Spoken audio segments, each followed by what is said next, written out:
आज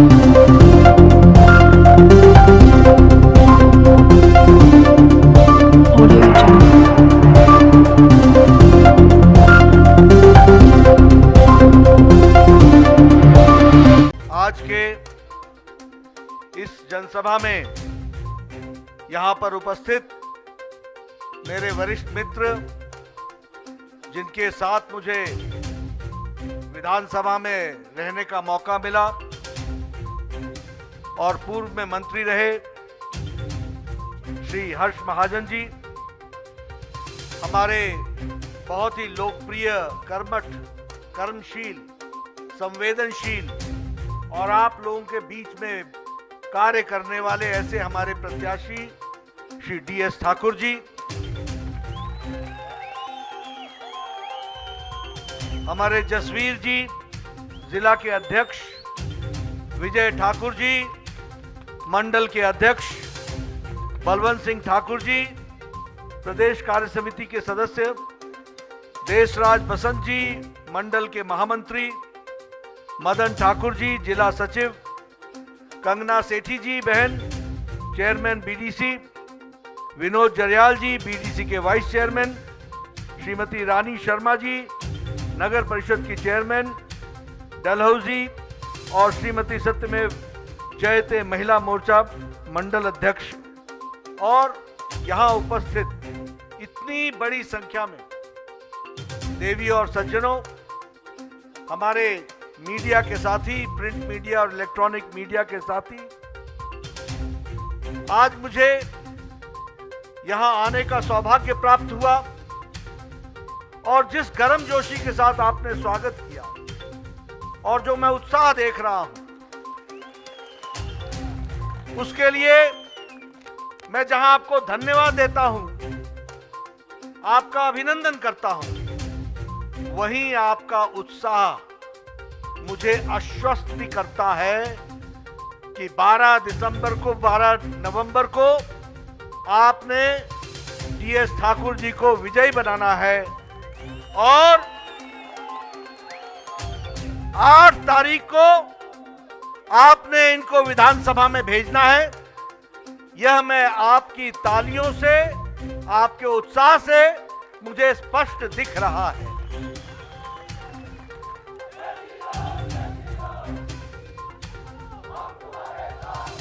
मित्रों, जब चुनाव की बात आती है, इस उत्साह को देखकर एक और भी स्थिति मुझे आगे स्पष्ट दिखती है और वो यह दिखती है कि हिमाचल के लोगों ने इस बार तय कर लिया है कि राज नहीं, रिवाज बदलेंगे। ये अल्टा पलटी नहीं, जयराम जी के नेतृत्व में फिर से हम 8 तारीख को विजयश्री होंगे और आदरणीय मोदी जी के नेतृत्व में हम आगे बढ़ेंगे। मित्रों, जब मैं मोदी जी के नेतृत्व की बात करता हूं, तो मैं यह भी आप सबके ध्यान में लाना चाहता हूं कि यह हम सबका सौभाग्य है कि आज देश के प्रधानमंत्री आदरणीय नरेंद्र मोदी जी हैं। उन्होंने सिर्फ देश की इज्जत ही नहीं बढ़ाई है, दुनिया में भारत के नाम को रोशन किया है। और उनका जो प्रेम हम हिमाचल के साथ देखते हैं, जो उनका हम आशीर्वाद देखते हैं, जो प्यार देखते हैं। अभी अभी चंबा आए थे, आप लोगों को उत्साह देख करके वो बहुत खुश थे, बहुत खुश थे। और जिस तरीके से उन्होंने आपसे कहा था, जब आपने उनको वो डोरा चोला दिया था, तो उन्होंने कहा था कि मैं इसको किसी पूजने वाले स्थान पर जरूर पहन के जाऊंगा। और आपने देखा और दुनिया ने देखा कि वो डोरा चोला पहनकर वह उस दिन केदारनाथ में गए थे और पूजा अर्चना की। यह बताता है उनका हिमाचल प्रदेश के प्रति लगाव। यह बताता है उनका शिव भक्ति से ओतप्रोत चंबा के प्रति उनका लगाव। और जिस तरीके से उन्होंने हिमाचल प्रदेश की चिंता की है, उसको हिमाचल की जनता और चंबा की जनता कभी भूलेगी नहीं, बल्कि उसका बिल्कुल जिसको कहते हैं समय आने पर उसको जरूर याद करके भारतीय जनता पार्टी के पक्ष में अपना आशीर्वाद भी चंबा की जनता, सलूनी की जनता, खजियार की जनता, डलहौजी की जनता जरूर देगी, यह मुझे विश्वास है।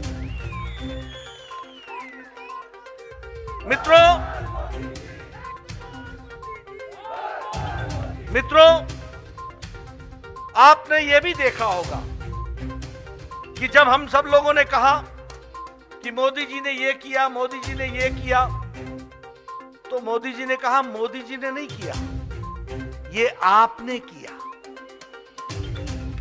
क्योंकि आपने सही समय पर सही जगह सही कमल के निशान पर बटन दबाया, तब मोदी जी ने उन सारे कामों को करने का काम पूरा हुआ है।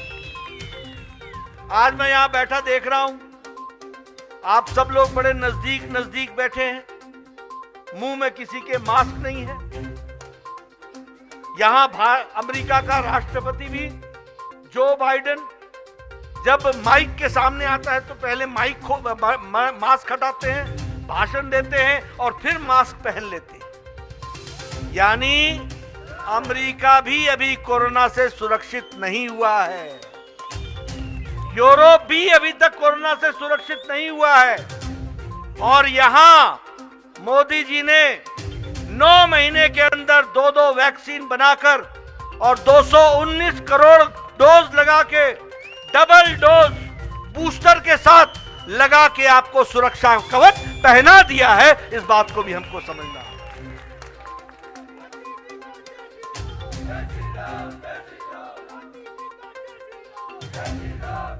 ये सुरक्षा कवच जो आपको पहनाया है, उसमें जयराम ठाकुर भी पीछे नहीं रहे। हिमाचल प्रदेश नंबर 1 रहा है, पहले डोज लगाने में भी और दूसरे डोज लगाने में भी फर्स्ट रहा हिमाचल प्रदेश।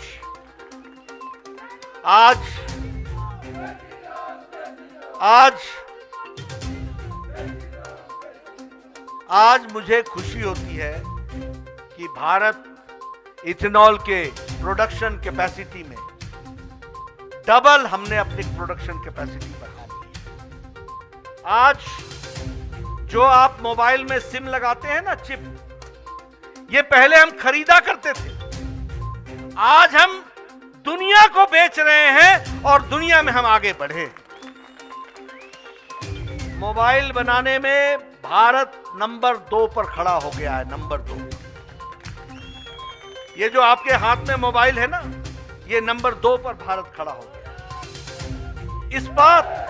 इस्पात और स्टील बनाने में भारत दूसरे नंबर पर खड़ा हो गया है।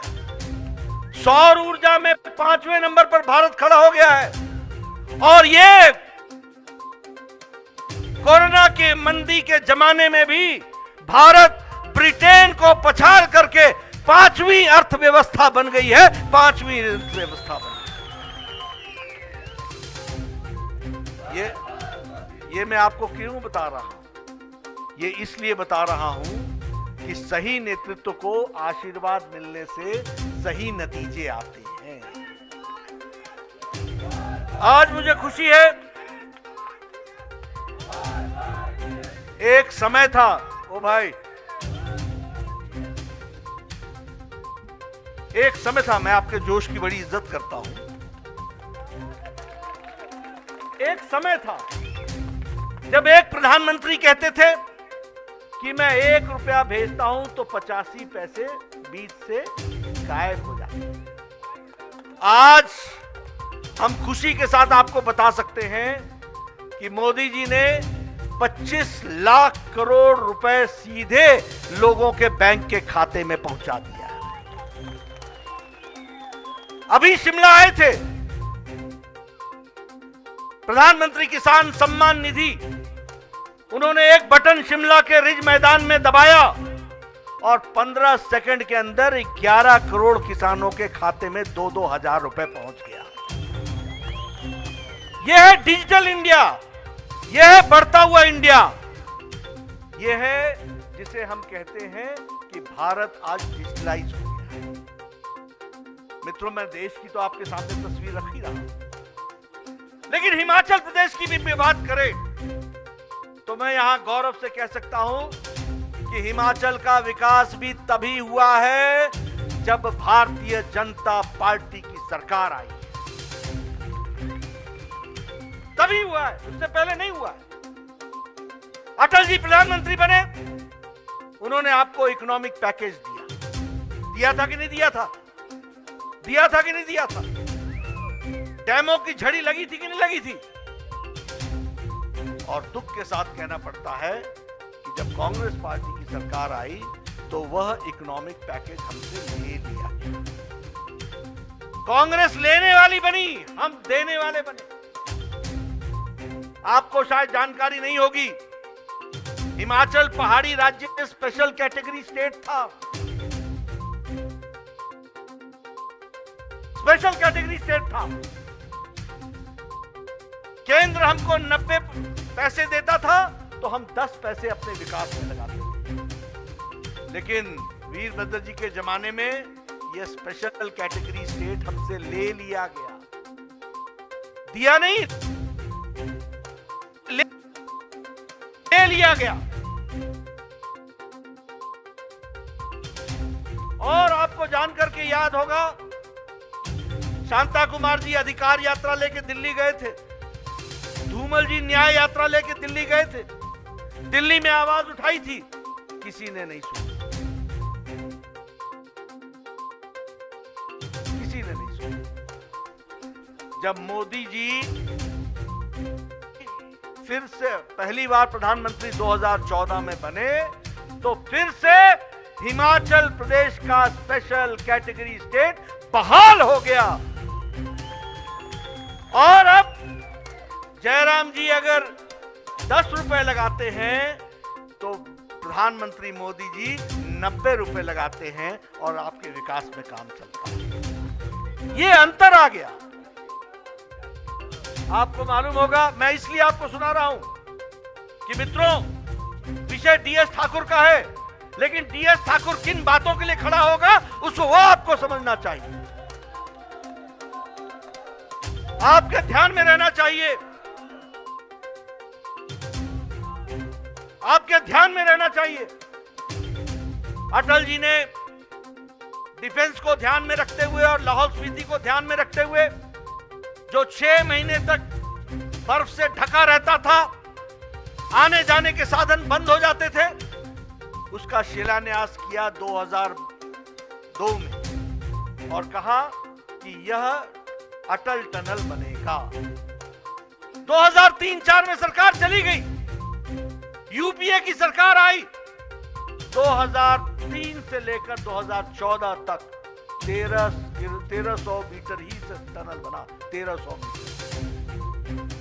मुझे याद है अटल जी मिले थे मनाली में, मैंने कहा, उन्होंने मेरे से पूछा और उन्होंने पूछा मुझसे कि उस टनल का क्या हो रहा है। मैंने कहा रुक गया है काम। अटल जी ने कहा था यह टनल की पत्थर मेरे सीने पर पत्थर है। मोदी जी बने प्रधानमंत्री, 3 साल के अंदर 10 किलोमीटर का अटल टनल बना करके हिमाचल की जनता और लेह की जनता को समर्पित कर दिया। इसलिए मित्रों, जब सही सरकार आती है तो सही काम होता है, और जब सही सरकार नहीं आती है तो काम का नुकसान हो जाता है। मित्रों, अगर मैं बात करूं विकास के दृष्टि से, तो हम सब लोगों को ध्यान में आना चाहिए कि पिछले 5 सालों में आदरणीय प्रधानमंत्री जी ने 83,000 727 करोड़ रुपए हिमाचल के विकास के लिए दिए हैं। कितने दिए? 83,727। ये किस लिए? ये इसलिए, मैं इसीलिए कहता हूं, हिमाचल के प्रति उनका आशीर्वाद, हिमाचल के प्रति उनका लगाव, हिमाचल के प्रति विकास के लिए जिस तरीके से काम किए गए, उसी तरीके से सेंट्रल टैक्सेस में भी हमको 27,000 के आसपास 27,000 करोड़ रुपए हमें मिले। मित्रों, अभी अभी ऊना में ड्रग बल्क पार्क बना 2,000 करोड़ रुपए की लागत से।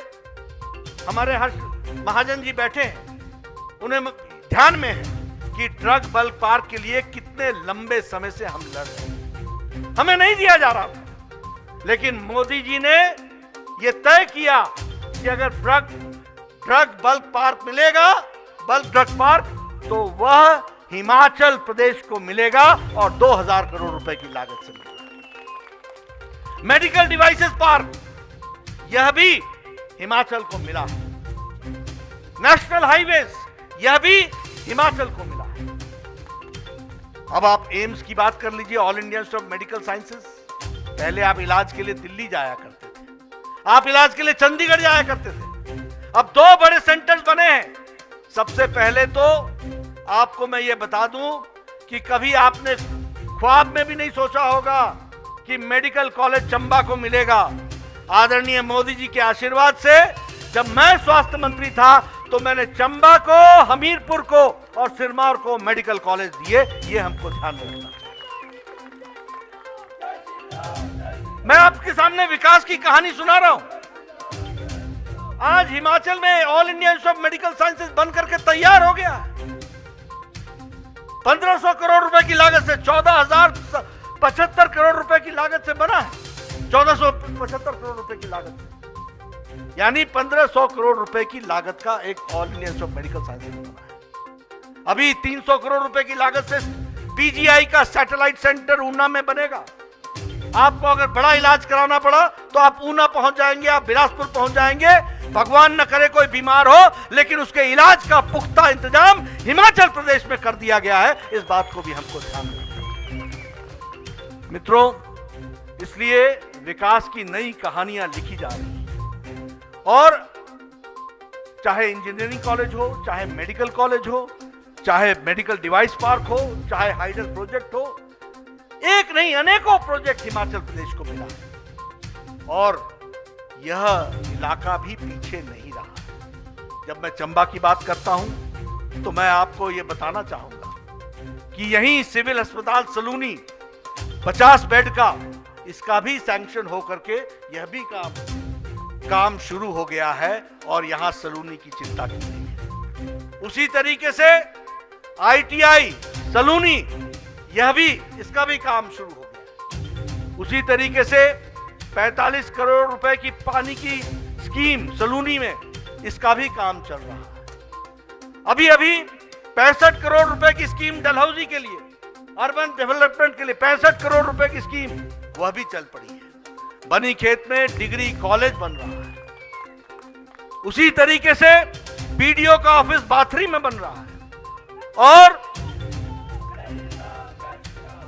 तेलका में उप तहसील भी बनने का काम, उसका भी ऐलान हो गया। मैं पूछना चाहता हूं आपसे, ये सारे काम जो अभी कहीं चर्चा में, भाषण में मैंने सुना कि 35 साल बाद किसी को आइडिया के सूझा, आइडिया बताओ, तो आइडिया बताने के लिए हम रह गए क्या? और 35 साल में एमएलए बन करके रहने के लिए आप हो गए क्या? इसमें एक ही आइडिया है। उनको मैं एक ही आइडिया दूंगा कि आप घर में अब आप आराम कीजिए और डीएस ठाकुर को काम दीजिए। यही आइडिया ठीक है। मेरा आइडिया ठीक है। आइडिया ठीक है। 8 तारीख को लागू कर देना आइडिया। मित्रों, आपको समझना चाहिए, जानना चाहिए, क्या कारण है कि इतने साल रहने के बावजूद भी आपके यहां डिग्री कॉलेज नहीं आया? क्या कारण है कि आपके यहां डलहौजी जो टूरिस्ट सेंटर है वहां पानी की स्कीम माकूल नहीं पहुंची? क्या कारण है कि 50 बिस्तर के अस्पताल के लिए भी सलूनी की जनता तरसती रही, किसी ने सुध नहीं ली? क्या कारण है कि विकास के दृष्टि से जो कार्य होने चाहिए थे वह कार्य नहीं हुए? वो इस कारण से क्योंकि उन काम करना उनकी आदत में नहीं है, काम करना उनकी सोच में नहीं है, काम करके लोगों की सेवा करना ये कभी सोचा नहीं। बड़े परिवारों में पलने वाले क्या जानते हैं कि आम आदमी की तकलीफ क्या होती है? ये डीएस ठाकुर है, बताइए ठाकुर साहब आपके बीच में रहे हैं कि नहीं रहे हैं? कंधे से कंधा मिला करके आपकी समस्याओं को सुलझाने का काम किया कि नहीं किया? 45 करोड़ की पानी की स्कीम लेके आए कि नहीं आए? 65 करोड़ रुपए की पानी की स्कीम लेकर के आए कि नहीं आए? डिग्री कॉलेज खुलवाया कि नहीं खुलवाया? घोषणा करवाई कि नहीं करवाई? उप तहसील देने का काम किया कि नहीं किया? मित्रों, ये बताता है कि डीएस ठाकुर आपके लिए और दूसरे वाले परिवार के लिए, वो परिवार के लिए है। आपको अपना हक तय करना है। यह विषय डीएस ठाकुर का नहीं है। मैं बड़े स्पष्ट शब्दों में बताना चाहता हूं, यह विषय सलूनी की जनता के लिए है, उसके हक के लिए है, उसके अधिकार के लिए है, उसकी लड़ाई लड़नी है। यह डलहौजी की जनता को हक की लड़ाई है और वो हक की लड़ाई आप जरूर लड़ेंगे, ऐसा मेरा विश्वास है। मैं आपको जब रिवाज बदलने की बात कहता हूं तो हमने कई जगह रिवाज बदले। असम में हमारी सरकार कभी नहीं थी, हमने सरकार बनाई और दोबारा वहां पर विशुद्ध भारतीय जनता पार्टी की सरकार। उत्तर प्रदेश 38 साल से कोई भी पार्टी सरकार दोबारा नहीं बना पाई, 38 साल से। वहां भी हमने भारतीय जनता पार्टी की सरकार बनाई थी और दोबारा 38 साल बाद फिर से उत्तर प्रदेश में भारतीय जनता पार्टी की सरकार बनाई। यहां पड़ोस में उत्तराखंड में जब से राज्य बना है कभी भी एक पार्टी की दोबारा सरकार नहीं आई थी, लेकिन पिछले साल वहां भी हमने रिवाज बदल दिया और वहां भी विशुद्ध भारतीय जनता पार्टी की सरकार आई। गोवा में एक बार नहीं, दो बार नहीं, तीसरी बार हैट्रिक बना करके भारतीय जनता पार्टी की सरकार बनाई। मणिपुर में जहां हमारी कभी सरकार नहीं थी वहां हमने सरकार बनाई और दूसरी बार शुद्ध भारतीय जनता पार्टी की सरकार बनाई। और अब हिमाचल प्रदेश में भी राज नहीं रिवाज बदलेंगे और इसके लिए हम भारतीय जनता पार्टी के लिए आशीर्वाद मांगने के लिए आपसे आए हैं। मुझे पूरा विश्वास है कि आपका आशीर्वाद हम सबको मिलेगा। एक और पार्टी बीच में आई थी, वो आई पहले गई पहले, आई पीछे गई पहले, क्रीज पर टिकी ही नहीं। क्यों? क्योंकि दिल्ली और पंजाब हमारे बड़े नजदीक है, हमको उनकी एक्टिविटी मालूम हुई। हिमाचल की जनता बड़ी जागरूक है, उनको मालूम चला कि ये तो छल कपट में चलाने वाली पार्टी है, तो वो समझ गए कि यहां पर उनका काम नहीं चलेगा। फिर वो गुजरात बड़े दूर गए ताकि कम से कम दिल्ली की हवा वहां तक ना पहुंचे। लेकिन हिमाचल प्रदेश में हम निश्चित रूप से सरकार बनाने के लिए आशीर्वाद मांगने आपसे आए हैं। एक और बात मैं कहना चाहता हूं, मैं कोई व्यक्तिगत बातचीत नहीं करना चाहता, लेकिन कांग्रेस और कमीशन, कांग्रेस और भ्रष्टाचार, ये दोनों पर्यायवाची हैं। हम मिशन से काम करते हैं, वो कमीशन के लिए काम करते हैं। हम सेवा भाव से काम करते हैं, वो मेवा खाने के लिए काम करते हैं। और इसीलिए आपने देखा होगा ऊपर से नीचे तक सारे के सारे या तो जेल जाने को तैयार हैं या बेल पर हैं। मैं सच बोल रहा हूं कि नहीं बोल रहा हूं? बोलो, सोनिया जी बेल पर हैं कि नहीं है? राहुल जी बेल पर हैं कि नहीं है? प्रतिभा जी बेल पर हैं कि नहीं है? और ये हमारे उनके छोटे बेटे विक्रमादित्य बेल पर हैं कि नहीं है? हैं कि नहीं है? और यहां भी बेल पर हैं कि नहीं है? ये एक ही तरीका है इनका, एक ही रास्ता है। इसलिए मित्रों, मैं आपसे ये निवेदन करने आया हूं कि आप डलहौजी को विकास की ओर आगे ले चलें, नई मंजिलें तय करें, नई रास्ते तय करें। ये जगह टूरिज्म के लिए बहुत उपयुक्त स्थान है और आगे चल करके इसको टूरिज्म के लिए विकसित करेंगे।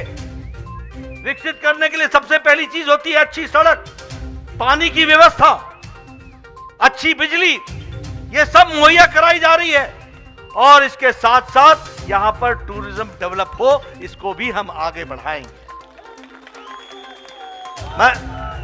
मैं जरूर बोलना चाहूंगा कि आने वाले समय में जो इसका टूरिज्म का स्कोप है, इस स्कोप को हम पूरा का पूरा इसको आगे बढ़ाने में कोई कसर नहीं छोड़ेंगे। इसलिए मित्रों, आपका ज्यादा समय न लेता हुआ, मुझे पता चला बड़े दूर दूर से आप आए हैं, बड़े पहले आकर के आप बैठ गए थे। आपका ज्यादा समय नहीं लूंगा, लेकिन आपने मेरी बात बड़ी ध्यानपूर्वक सुनी है। अंतिम बात को फिर से याद रख लेना, आइडिया अच्छा है, 8 तारीख को आइडिया लागू कर देना। और डीएस ठाकुर को आपने विधानसभा में पहुंचा देना। बोलिए, डीएस ठाकुर को पहुंचाएंगे कि नहीं पहुंचाएंगे? मुझे पीछे से आवाज चाहिए, ऊपर से आवाज चाहिए। पहुंचाएंगे कि नहीं पहुंचाएंगे? पहुंचाएंगे कि नहीं पहुंचाएंगे? इधर से आवाज चाहिए मुझे, इधर से मुझे आवाज चाहिए। मित्रों, मैं आश्वस्त होकर के जा रहा हूं कि आपने तय कर लिया है कि डीएस ठाकुर विधानसभा में पहुंचे, और मैं विश्वास दिलाता हूं कि आगे विकास पूरा होगा, संपूर्ण होगा